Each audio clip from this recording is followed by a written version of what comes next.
Good evening. My name is Bethany, and the title of my thesis is Radiation, the Enemy Within Medicine, the Importance of Knowledge and Discretion Regarding Ionizing Radiation in Medical Technology. Imagine you're sitting in a cold, sterile hospital waiting room, the air thick with tension. Your sister has had months of tests for her undiagnosed mysterious illness that have resulted in 0 answers. And today is no different. Finally, a doctor comes to take your sister back for a CT, computed tomography scan x-ray. You let her go without thinking much of it. CT scans are routine, right? Hours later, the tests are done.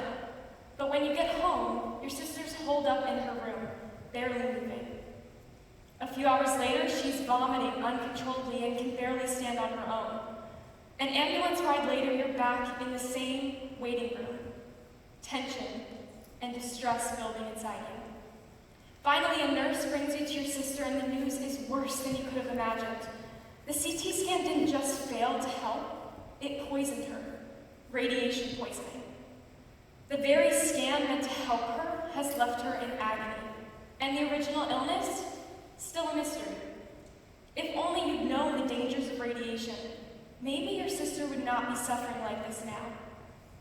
For you to understand how something so routine as a CT scan can cause so much harm, we need to look back at the origins of medical imaging. Radiation was first discovered in the late 1800s by German physicist William Conrad Röntgen. On November 8, 1895, while experimenting with cathode rays, Röntgen noticed green fluorescence on a screen and identified it as X-rays, which he called invisible light. Just 2 weeks later, Röntgen used his new X-ray device on his wife Bertha, which he revealed detailed images of her hand and the bones in her hands, including her wedding ring. This discovery revolutionized medicine and evolved into the modern X-ray we now use in hospitals worldwide. So let me ask you something. How much radiation do you think you are exposed to every single day? Well, most people don't actually know, and what you don't know can hurt you. Today, facilities using radiation measure exposure in a unit called a microserviet. On average, a human being is exposed to about 10 microserviets of radiation, natural radiation, every single day. And that's not counting the radiation from hospitals, airplanes, dentist offices, and yes, your cell phone. In fact, 80% of that radiation that you are exposed to comes from natural sources like the sun. And the remaining 20% comes from man-made sources like X-rays or linear accelerators in medical procedures. The reality is this: no matter who you are or where you live, you are guaranteed exposure to radiation, from the sun in the sky to the microwave buzzing in your kitchen. It's woven into our modern lives. So here's the question. What makes medical radiation far worse than the natural radiation you face every single day? Well, while radiation has pushed technology forward and provided undeniable benefits, it still remains a dangerous force, one we cannot fully control. So how do we protect ourselves? As of 2024, radiation is present in 50% of hospital technologies worldwide. That means avoiding it entirely is virtually impossible. So what should we do when it comes to radiation in medical technology? Radiation is dangerous, and you need to deeply consider the mental and physical effects from medical technologies like X-rays and linear accelerators. With so many unanswered questions, we must take responsibility for our own health. It's time to get informed. Learn how radiation is being used in your care. Weigh the benefits. Understand the risks, and look into alternatives like non-ionizing technologies whenever possible. The choice is yours, but you can't make that choice wisely until you know the facts. So let me begin. Many of the machines used in modern healthcare, like X-rays, use high-energy wavelengths and particles through the body to create images of bones and internal organs. Most of us have probably had an X-ray at some point in our lives, whether for a broken bone, a dental checkup, or another medical concern. But have you ever actually been told how much radiation you are being exposed to? Have you asked? Amount of exposure is crucial to consider because radiation affects each individual differently. For example, children are especially sensitive as their bodies are still developing and their organs are tightly packed. Adults may have some more protection, but risks still remain. Gender matters as well. Women's breast and thyroid tissues and men's reproductive organs are especially vulnerable. The more exposure, the higher the risk of long-term issues like cancer and even infertility. Radiation affects body parts differently, so it is important to monitor where and how often x-rays are done. You might notice that during an x-ray, medical staff step out of the room or stand behind protective barriers. That's because repeated exposure, even in small amounts, can add up over time, so they take measures to minimize their own risk. And while children are often given protective garments during scans, adults are not always offered the same protection. This raises a fair question. If shielding is important for one group, even doctors, why not extend that same protection to everyone? A woman in West Virginia received a CT scan to help diagnose her chronic migraines and nerve pain.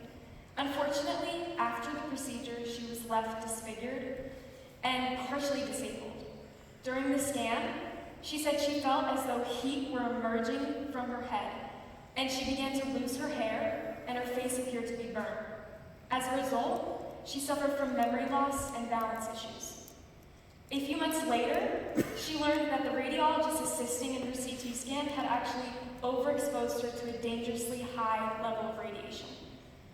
The bottom line is this: X-rays and other imaging tools are valuable, but like any medical intervention, they should be used thoughtfully, and patients deserve to understand both the benefits and the risks.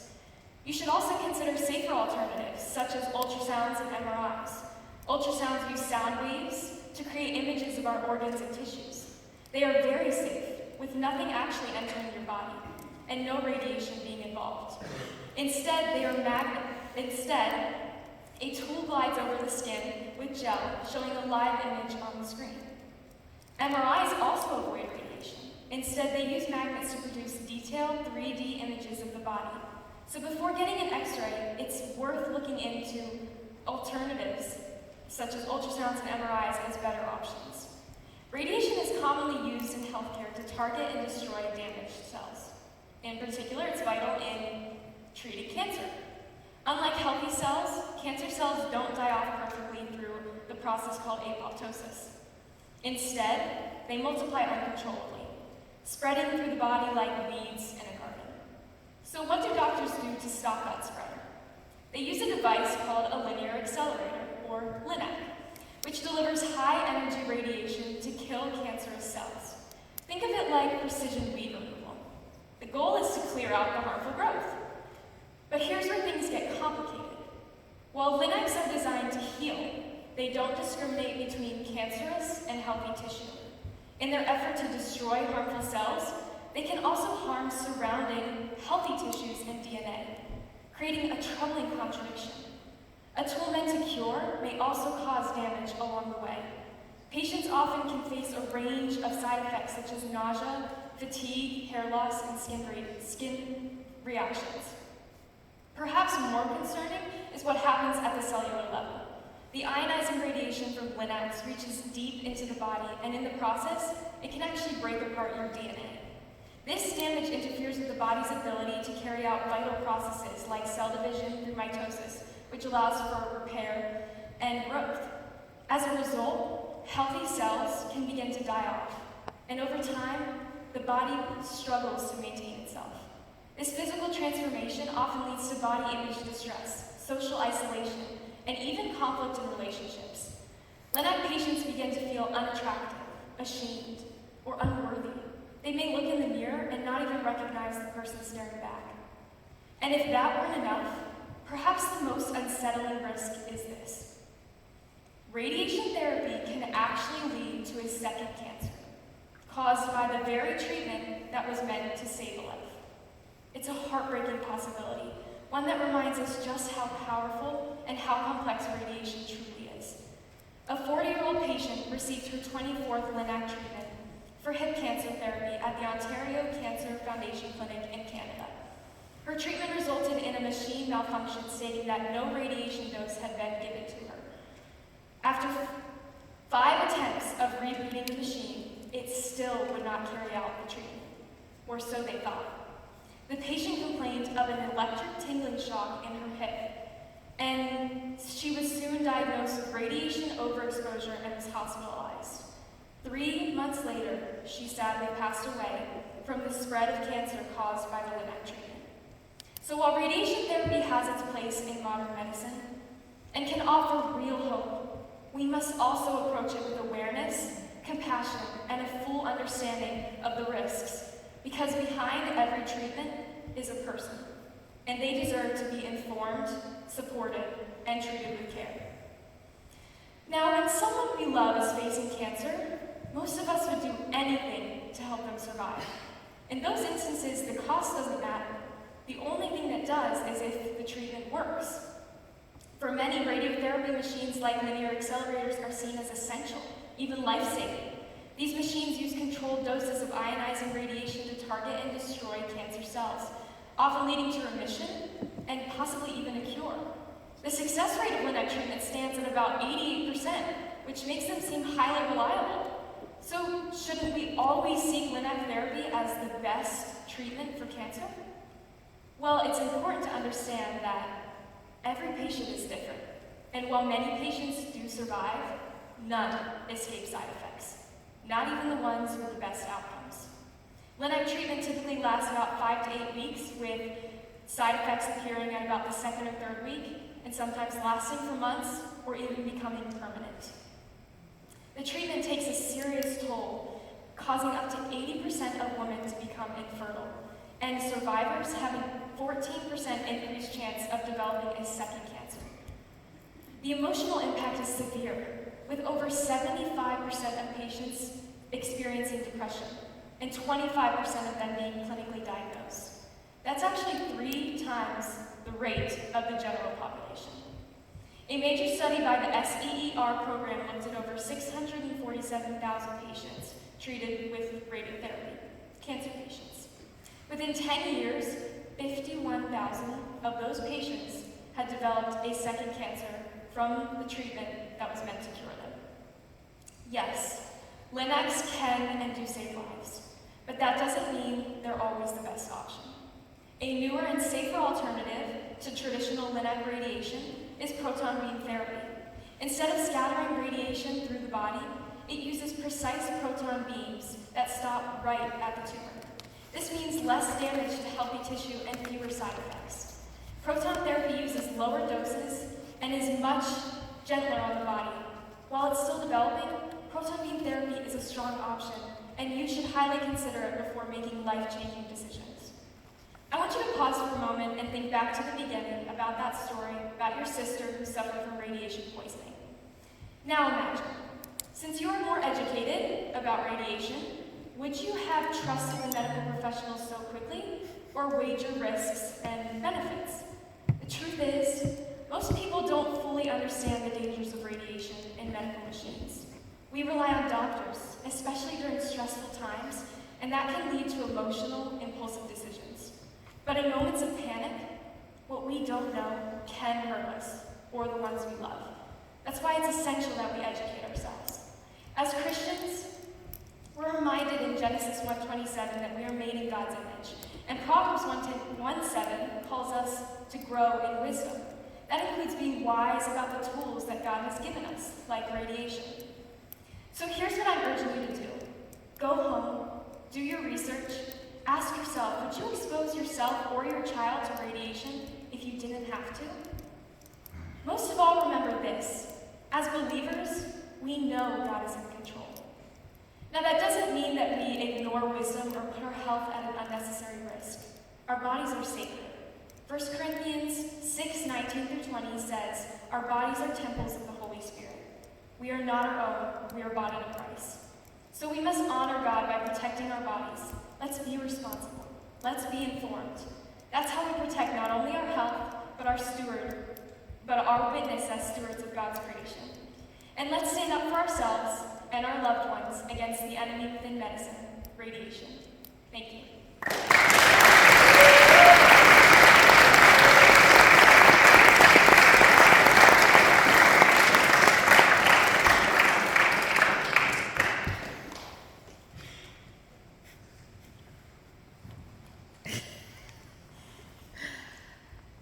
So, in your research, did you understand the difference between an MRI and a CT scan and the amount of time that they take?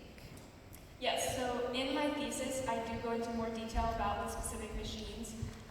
For the sake of time in my speech, I did not specifically talk about the details of each X-ray machine, but in my thesis, I do go into more detail, and CTs, scans, and MRIs are relatively similar when it comes down to the length of time, I believe, from some of the research that I did, but I did not go into too much detail about comparing the two, so it was more of a general research.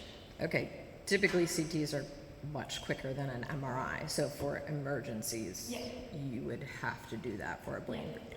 What about, in your research, did you learn about informed consent, which every medical professional, yes. What did you find out about that? So, actually this past week I did some more research about that, and I was going to add it to my speech again. At the same time, I did not have any time to do that.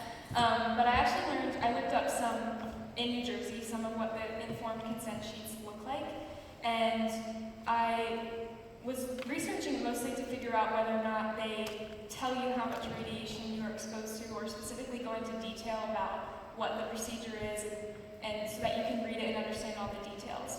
And I found that, at least the ones that I saw on the internet, they basically just give the hospital permission to do the exam, do the procedure, and get your permission so that, you know, if something does go wrong, you can't go back and sue the hospital.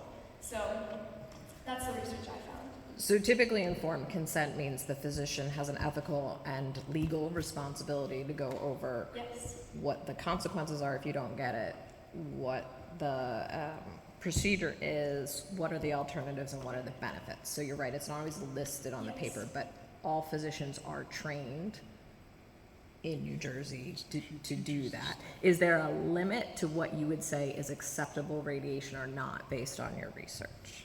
Yeah, so again, like I said previously, it's virtually impossible to completely avoid radiation as we're exposed to it every single day. So I think my point in this is to specifically focus on an area where we can control a little bit more of it on a larger scale. And I would say that in my research I found that 10 serviettes of radiation is the most that they suggest that you be exposed to. And on average, like I said previously, it's about 10 microserviettes that you are exposed to in natural radiation. So it's a very big difference. However, when I was researching, I found that linear accelerators, one treatment, you are exposed to 100 microserviettes, which is much closer to that 10 serviettes of radiation. So I did find that it is very close to what they say should be your limit. So when a surgeon's going to perform an operation, they're going to use a scalpel, they're going to cut you open, like damaging your body, but they're doing it in a way that's going to eventually heal you. Do you need to understand, like, okay, we're going to separate this organ, or we're going to move this tissue out of the way? Do you think that you need to know all that to be able to give informed consent for them to do the surgery?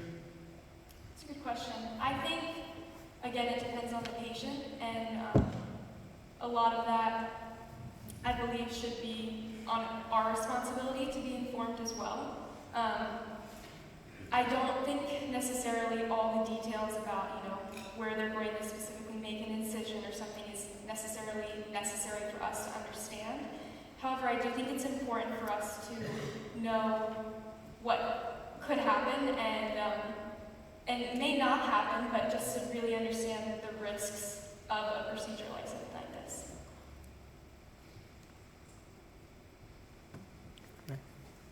Thank you.